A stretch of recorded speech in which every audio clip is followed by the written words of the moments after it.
წელიწადი და ერთი სამი თვის იყო ბავშვი, რომ შევიყვანეთ იაშვილის კლინიკაში, გადავიყვანეთ, იმიტომ რომ არ იყო იქ აპარატურა თემქაზე, სადაც გვეწვინა ბავშვი, რომ მივედით.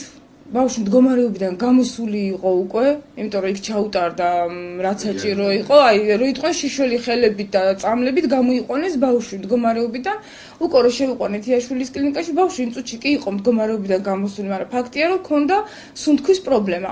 ეს უთხარით დეპარტამენტის უფროსსაც, მე თვითონ ველაპარაკე მაია ფეიქრიშვილს, რომელიც შემდეგ უკვე იყო ნიკოლოზის ჩემი შვილის მკურნალი ექიმი.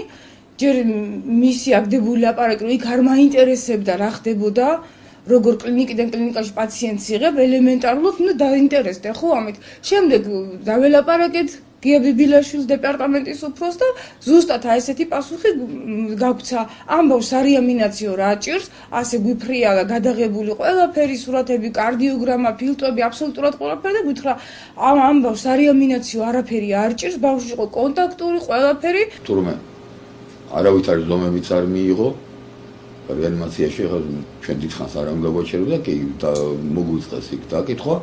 ფეიქრიშვილმა ისიც კი გამიცხადა, რომ არ მაინტერესებს თემქაზე რა ხდებოდაო, მოსმენაც არ უნდოდა და დაელოდნენ შეტევას. და სამწუხაროდ ბავშვისთვის ეს შეტევა გამოდა ძალიან ცუდი შედეგების მომტანი, იმიტომ რომ ინტუბირება ვერ ჩაატარეს, მაშინ აღმოჩნდა, რომ ხელში ყოფილა შევიწროება, ერთადერთი რაც ხდებოდა და ვერავინ ვერ შეამჩნია ვერც ძიშვერში, ვერც თემქაზე, ვერ ნახეს და ამიტომ მოხდა სამწუხაროდ თომის ჩაყენება საჭიროება მოითხოვა. ამ დროს გაუჩერდა ბავშვს გული და ძალიან მდგომარეობაში ჩატარდა. იქვე პალატაში ჩატარდა ეს ოპერაცია. რამაც გამოიწვია ფილტვის დაზიანება, ხორხის დაზიანება, მერე მის ეს კვება, რომელმაც გამოიწვია პერიტონიტი. ჟანგბადის მიწოდებით, რომ ჟანგბადი გავიდა კანქოში, ბავშვი გაიბერა ბურთივით. მეორე მესამე დღე იყო მივდივართ ბავშვთა 2-დან 3-მდეა შეშვება, არ გვიშვებენ პალატაში, არც ერთ მშობელს საერთოდ და იყო თვითონ გია ბიბილაშვილის მორიგეობა, მე როგორც ვიცი. და შევდივართ ამ დროს, რა ვიცი, შევედით ისეთი სიტუაცია იყო, რომ შევედით იმ დროს, რომ ბავშვის საწოლთან არიან მთელი ექიმები შემოხვეულები, ბავშვს გაჭირვებია ღამე ის და მარტო ჟანგბადი ქონდა ესე ცხვირში მიერთებული, რასაც ქვია. გაჭირვებია ღამე ბავშვს უნთქვა. როგორც შემდეგ თვითონ გია ბიბილაშვილმა გითხრა თავის კაბინეტში და აღარ იცოდა სიმწრით რა გაეკეთებინა, ეს რა მოხდა და რა ვნახე, ჩემი თვალებიდან არ გადადის, როდესაც შემდეგ უმევესაუბრეთ. გაუჭირდაო ბავშვს უნთქვაო, ვეცადეთო ინტუბირებაო, ისა სტომის ჩადგმაო და სტომა თავიდან ხდება პირის ზღურის საშუალებით რა, მაგრამ რო ვერ ჩავიდნენ აქ და იმდენად იყო სასუნთქი გზა შევიწროვებული, ამ წამალსაც ხომ გაზდიოდა ეს თავისი ვადა, ხო, ეს ნარკოზია თუ რაც ქვია. რო ვერ მოხდა, აქ ხორხიდან ჩახრუტეს ხორხი, აქედან მიაერთეს აპარატზე, რომ ბავშვს ამოესუნთქა. აპარატზე მიერთებულ ბავშვს გაუჩერდა გული. ფეიქრიშვილს ისიც წამოსდა ჩემთან, რაზეც ეხლა კატეგორიულად განაცხადა, რომ სტომამ არ გაატარაო. რას ქვია, სტომამ არ გაატარა. ან ამოკაჩვა დააგვიანეს, ან არასწორად იყო სტომა ჩაყენებული. ეგეთი რაღაც არ ხდება, რომ სტომამ არ გაატარა. ისევ და ისევ უყურადღებობა. 20 წუთი ქონდა გული გაჩერებულიო. ბატონმა გიამ გითხრა, ყველაფერი რეანიმაცია გაუკეთეო და უკვე რომ ვერაფერი ვეღარ შევძელი, იმას ვფიქრობდიო, რომ მშობლებისთვის რამე თქვაო, გამოვტრიალდიო და ამ დროს მეძახიანო, რომ გული ამუშავდაო. მივტრიალდიო, მივტრიალდიო და დაიწყეს იქ რა თქმა უნდა, ეხლა იქ ქირურგებიც იყვნენ, ყველანი იყვნენ და ჩვენ რომ მივედით, ბავშვი არ ჩანდა, იმდენი ექიმები ეხვია თავზე, მაგრამ ამ დროს როდესაც აქედან გაუკეთდა ინტუბირება, ხო? ბავშვს ჩაეხა ბრონხები და დაზიანდა ფილტვი. მცირეწლოვანი ბავშვის მამამ, რომელიც მოთავსებულია იაშვილის სახელობის კლინიკაში, ბატონმა გიელა დიდებაშვილმა მოგმართა სამართლებრივი დახმარების თხოვნით, მშობლის ინფორმაციით, მის შვილს ჩაუტარდა არასათანადო მკურნალობა იაშვილის სახელობის კლინიკაში, რამაც გამოიწვია ბავშვის ჯანმრთელობის მდგომარეობის უკიდურესად ამძიმება. დღეს ის იმყოფება რეანიმაციული განყოფილების პალიატიური ზრუნველობის ქვეშ, რაც ნიშნავს, რომ ბავშვის მდგომარეობა არის ჯერჯერობით უიმედო და არასტაბილური. ამ უჟანგბადობით ამდენიმით განვითარდა ბავშვს გიგრომა, გიდროცეფალია და გემატომა. უჟანგბადობა რო გაიცადა. გავიდა ერთი კვირა, ეს დრენაჟი უდგა ბავშვს ერთ მხარეზე, მარჯვენა მხარეზე, ერთი კვირის მერე მოვდივართ, ხდება იგივე სიტუაცია.